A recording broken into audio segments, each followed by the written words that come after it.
Being a farmer does not mean that traditional peasant.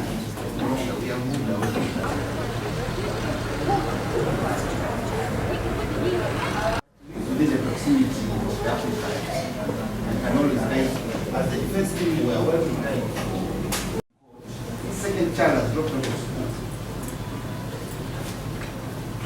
3 years of suspicion, then the sky is the limit, and one can visit no occasion when bail will be granted whenever such allegations are made. My Lord, it's only this honorable court which will confirm whether Moses Mutesasira has a case and has some sureties capable of guaranteeing that he will comply with the conditions of peace. I have been able to look at your application and also consider the affidavit that is sent by the applicant. And I think I'm ready to make my colleague. The applicant seeks to be released on bail pursuant to Article 23(6) of the Judicature Act and Rule 2 of the Judicature Criminal Procedure Application Rules. He has given us sureties. We have got evidence of him having a permanent place of abode. I accordingly grant bail on the following terms. He deposits a cash bail of 1 million shillings. Each of the sureties presented in court shall execute a non-cash bond of Uganda shillings 2 million, and the applicant shall report to the Deputy Registrar of this court every last Monday of the month, beginning on the 26th of May 2025. What's that, Jan? Moses Mutesasira, okusabako okweyimirirwa kooti ekuweereddwa. Thank you for this clarification. Proceed to the second segment.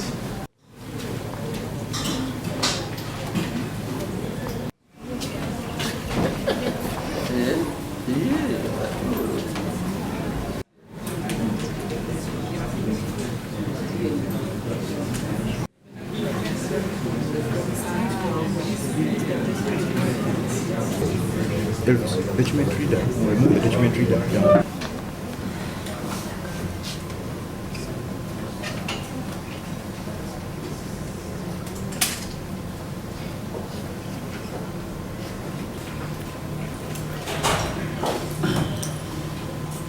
The technical team are just moving up so that we. The Honorable Principal Judge, my Lord, the Chairperson, ICT and Documentation Section. The Chief Registrar is very important innovation into our course. So we carry whatever is recorded here, takes place is recorded to our servers in Kampala.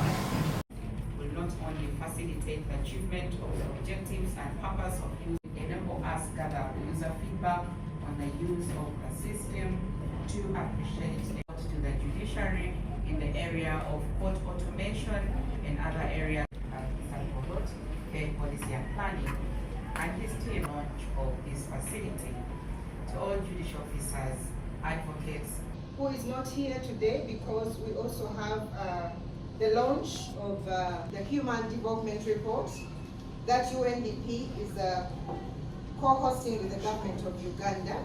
judiciary's resolve to embrace innovation in line with our enhanced access to justice.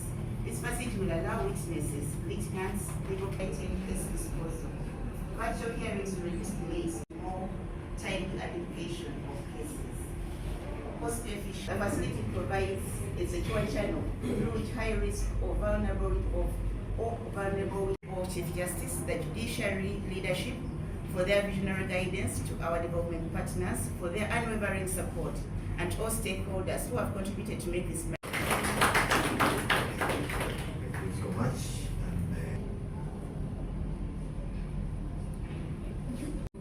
Hold a video conferencing symposium to gather feedback on the application of the system in court business processes. And I'm looking forward to that symposium, especially for those that are online and have been using this system. We would like to see what what are the challenges, what do we need to fix, and how can we roll it out best. Technology, and all this is intended to improve accessibility and efficiency. No quarrel. This is not one.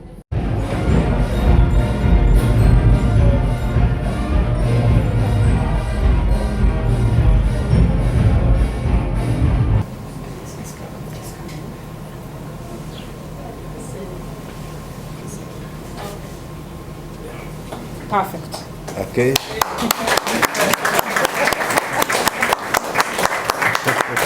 All right, thank you. Thank you. For launching the Mukono video conferencing facility, and I will request that we shall arise and proceed for the photo.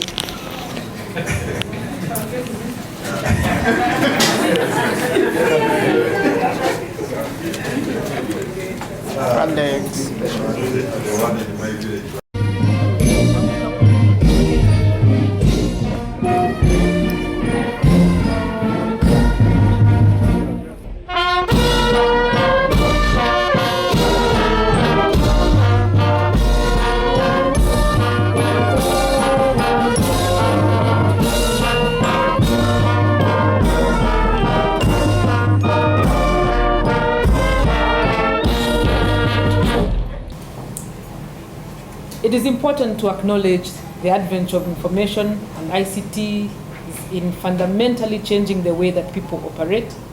It is being adopted in all areas of life, and there is no way that the judicial system or the legal system can be left behind. It is actually also another fascinating presentation that we have had this morning, or speech, from the Honorable Justice Madrama, that beyond video conferencing, what do we see ICT is doing for us in the delivery and administration of justice? And my Lord, it is exciting. And also you have provoked us, because now we know that we probably have certain facilities available that we are not using, and which could help us a lot. You said it, these facilities are on our phones, they are on our laptops, and we have not benefited from them. So we have to think out of the box, begin thinking IT and its use and its integration in the adjudication of cases. And I would like to urge the judicial officers that use the system to acquaint themselves with the rules and the framework within which the system is set to work. But also to remind you that even as you're using the audio-visual mechanisms, the video conferencing equipment, that there are constitutional safeguards in every trial, in every court process that must never be forgotten. Justice Madrama talked about the issue of forgetting the audio component. It is so easy to forget the audio component because you're seeing the visual, and when the accused person says, I am following the proceedings, and he nods his head, we have not really captured what his answer is in terms of the audio.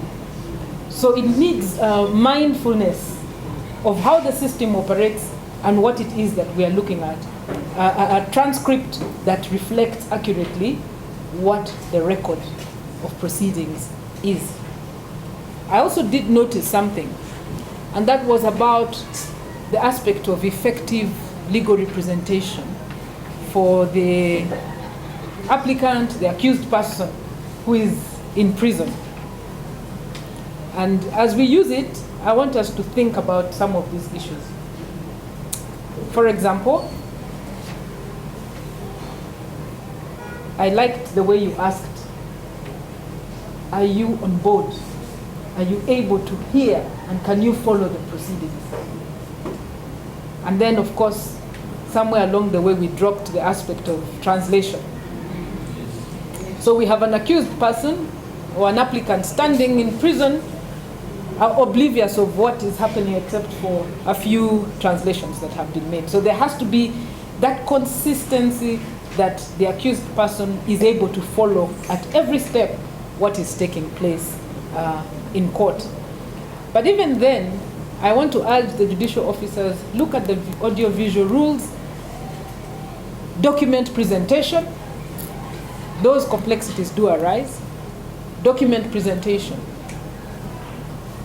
The rules say that if you intend to rely on documents during that trial, then those documents must have been furnished ahead of time so that the accused person has it, the lawyer has it, and the bar, both sides have the document.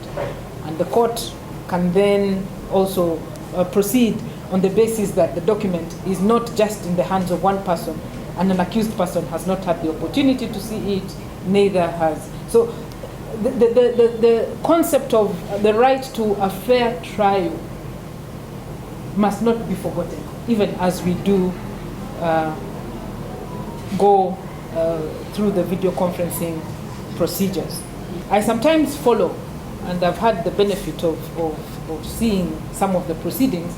The accused person is in prison. So a trial is taking place and certain issues arise during the trial. So how does the accused who is in prison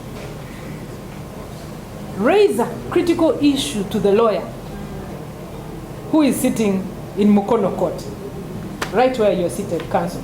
Yes, if this was a trial, put yourselves in that state. If this was a trial and the accused wants to immediately bring an issue for the attention, maybe before cross-examination of the defense lawyer, how does he do it?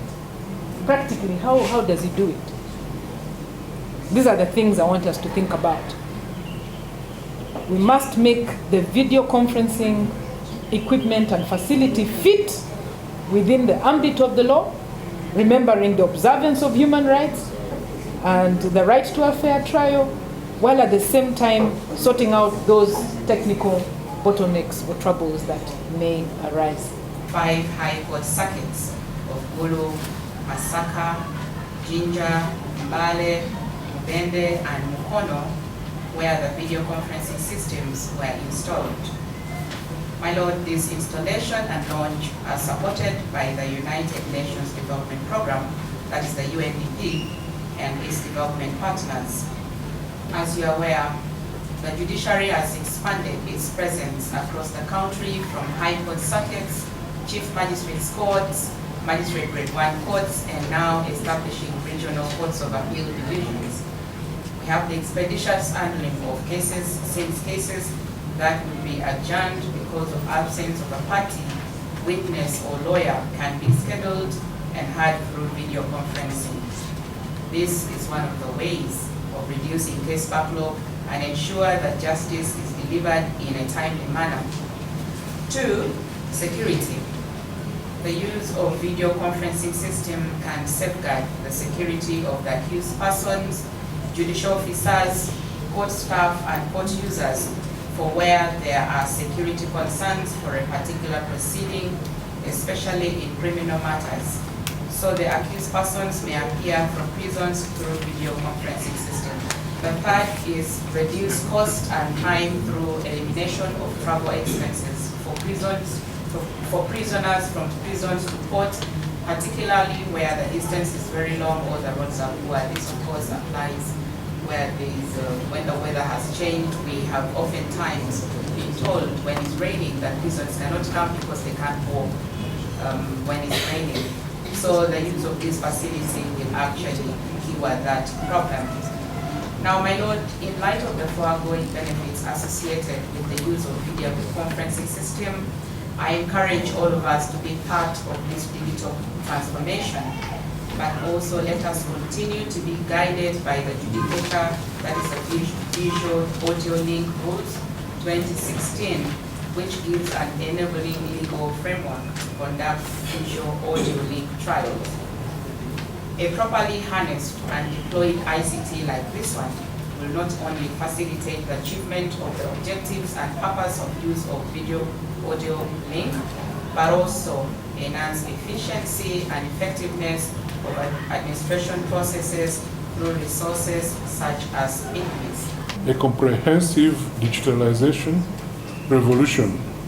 What we are witnessing is more than just the adoption of new tools. It is evidence of a fundamental shift towards a justice system that is more efficient, accessible, and fit for this century. The judiciary's digital transformation journey is well underway, focused on deepening the integration of information and communication technologies, ICTs, to enhance efficiency, minimize errors, bolster our capabilities, and improve the experience for all court users. This aligns seamlessly with the government of Uganda's 5-year digital transformation roadmap 2023-2027, built on critical pillars including digital infrastructure, digital services, cyber security, digital skills, and innovation, and all of which the judiciary is committed to adopting. However, video conferencing is just the beginning of our vision for a digitalized judiciary. Our vision for a digitalized judiciary extends to embracing a series of advanced technologies poised to further revolutionize the administration of justice. And I'll just set out a few of them. There is automatic court proceeding transcription. We have informally commenced trial of artificial intelligence transcription software that can automatically convert words into text. This technology promises significant time and resource savings, with the potential to transcribe hours of court proceeding audio in a fraction of the time it takes manually. Secure automated transcription can also enhance data privacy, and right now we await feedback from a few judges who are trying and already using this software.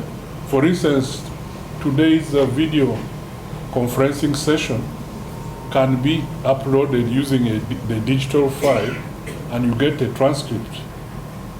And if it is 3 hours long, you get it within a short time. So that's part, it will just integrate speech recognition for dictation by judges and magistrates. Judges will be able to dictate judgments, notes, and other legal documents. Of course, most people who have laptops already have this technology, but they don't know how to use it. The good thing is that artificial intelligence programs now enable dictation without having to know how to dictate using the older programs. So when you start talking, it will actually write for you almost 95 to 98% accurately. You'll be able to dictate judgments, notes, and other legal documents using voice, with software instantly converting to text faster than typing, and also ensuring privacy of decision making. You don't have to go through a third party to have your judgment typed. You can do it in secret, privacy of your room, and deliver the shocking judgment as a surprise. This will allow for faster document creation and enable judicial officers to work efficiently, hands-free. Some judges are already using this technology. I've been using it for 15 years plus. So I'm talking what I know. These innovations come with some challenges. As we embrace these powerful technological advancements, we must also proactively address the contemporary legal and ethical concerns they present. While artificial intelligence systems are rapidly improving, concerns remain about the accuracy of automated transcription, especially with diverse accents, legal jargon, or poor audio quality. You can write something you never said, something wrong or whatever. Similarly, all AI translation must accurately capture the nuances of complex legal texts to avoid misinterpretations, and human oversight and review will always remain crucial. Let me go to adjudication. For adjudication, because I know some people want to throw away their role, and give the role to artificial intelligence. But adjudication should be confined to being a human endeavor. Why? Because you can do research, you can get summaries, content summaries by artificial intelligence. There is concern here because judges are vetted and take the judicial oath and ought not to be allowed to assign their duty of adjudication to artificial intelligence. While technology can augment and improve judicial processes, the nuanced judgment, empathy, and contextual understanding that human judges and legal professionals bring remain irreplaceable. The goal is to support, not supplant, human decision-making. I must say that the video conferencing system that we are launching today is part of the broader support by the United Nations Development Programme to enhance access and administration of justice, working in partnership with the judiciary of Uganda. And as the representative of the Permanent Secretary to the Judiciary has said, this is one of the 6 installations that we have supported as UNDP. These investments represent a significant step forward, particularly in the context of judiciary's reform agenda, to enhance efficiency, to reduce case backlog, and to improve services that can enable access to justice. This support, as you have heard also, contributes to Uganda's national planning frameworks. Apart from the National Development Plan 3, we all know that already there is the Uganda's Digital Transformation Roadmap. So the video conferencing is supporting this roadmap as well, specifically the objective of expanding digital infrastructure, improving connectivity, and enhancing digital public services. The launch is also coming at a time when the Global Human Development Report was recently launched. And the main focus of that particular launch and the analysis that is in there is about using technologies and the use of artificial intelligence. So I believe that with time, probably within the technological solutions of the judiciary in Uganda, also AI will be analyzed to see how it can contribute to enhance justice.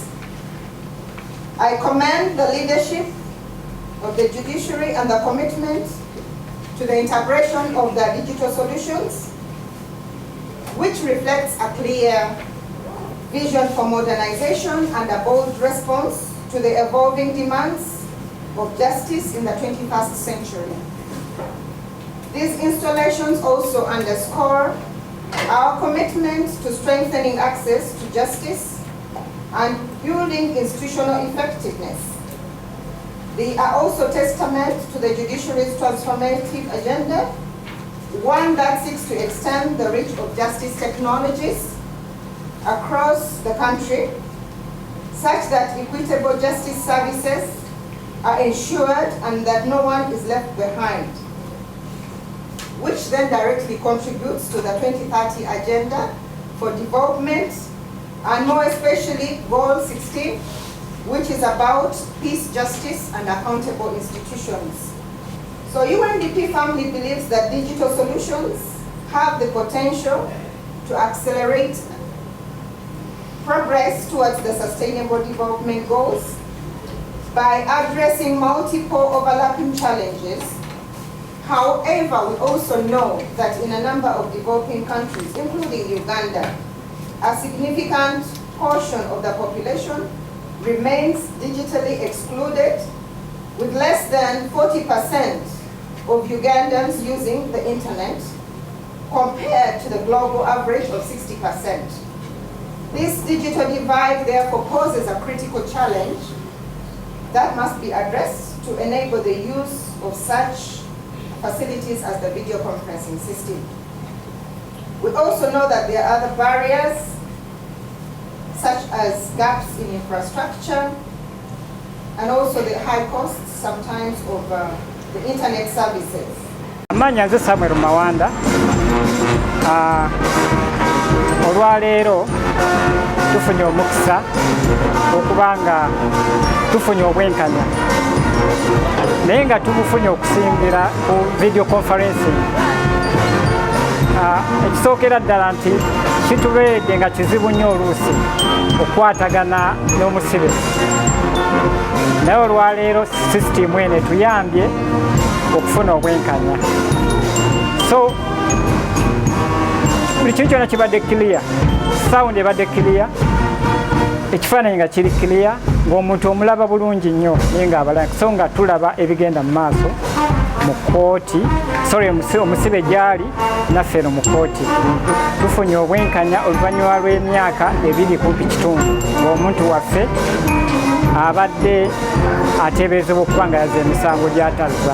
Bantu bangi nnyo bakyaliyo eyo munda tebalina bwenkanya, tebafunanga justice.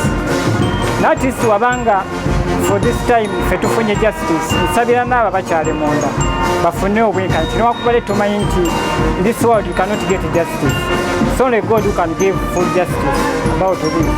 Naye nga as per now nebaza Katonda olwa obwenkanya bwe tufunye, era nebaza Katonda ne abaleese system eno ya video conferencing nti etuyambye ebiseera ebisinga obungi abasibe balemwa okujja okutambula okutuuka mu budde. Oluusi abamu babeera bakosefu ne babatambuza, so at least wabanga video conferencing eno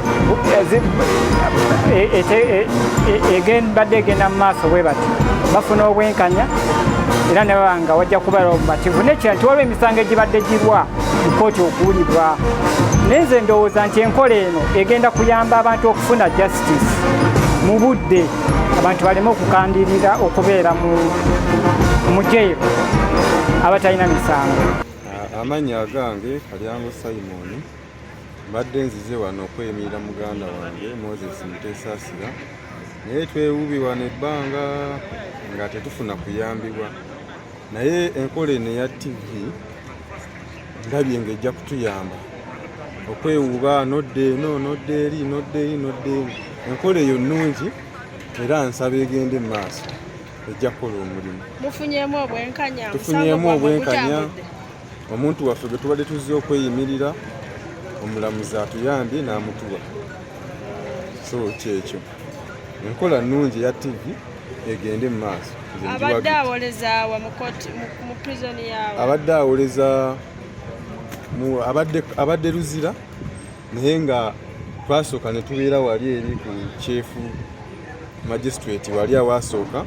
Bwe twavaawo ne batusindika wano, twasooka ne tujja okweyimirira, so ne kikyatuyamba ne bakugoba okweyimirira kwaffe, kati tubadde tukomyewo omulundi gwa kubiri. Nedda ngamba leero abadde mu prison y'e Kajuga, nga ffe tuli mu kooti era yasinzidde eri ffe nga tuli eno.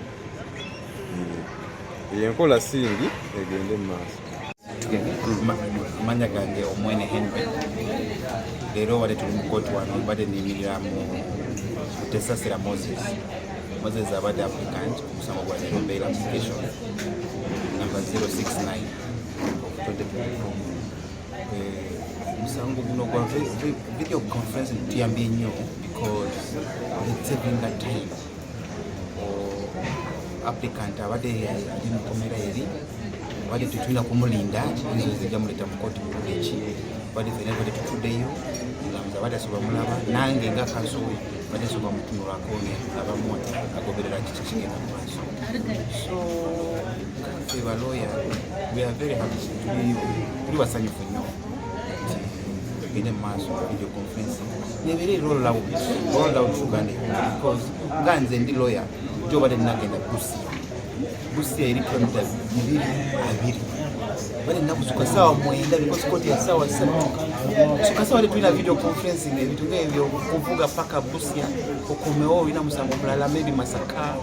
So ngakfe tusaba mu government kemo amanyi na judiciary batekemo amanyi okulinga out video conferencing etuyamba byonna bijja tuyambamu record tewali okulindamu kiwandiiko kya mulamuzi okumanya kiki kyagenda mu maaso because tumanyisa wa zino ati kasita proceedings zonna ziri mu video conference zivaayo AI gikolamu mangu twakumanya ani abadde mu kooti kiki kyatambula mu kooti so kasolina toli musanyufu n'ensala ya kooti osobola okwapiringa mu kooti so tusabamu records ezo tutambule bulungi byonna kama baye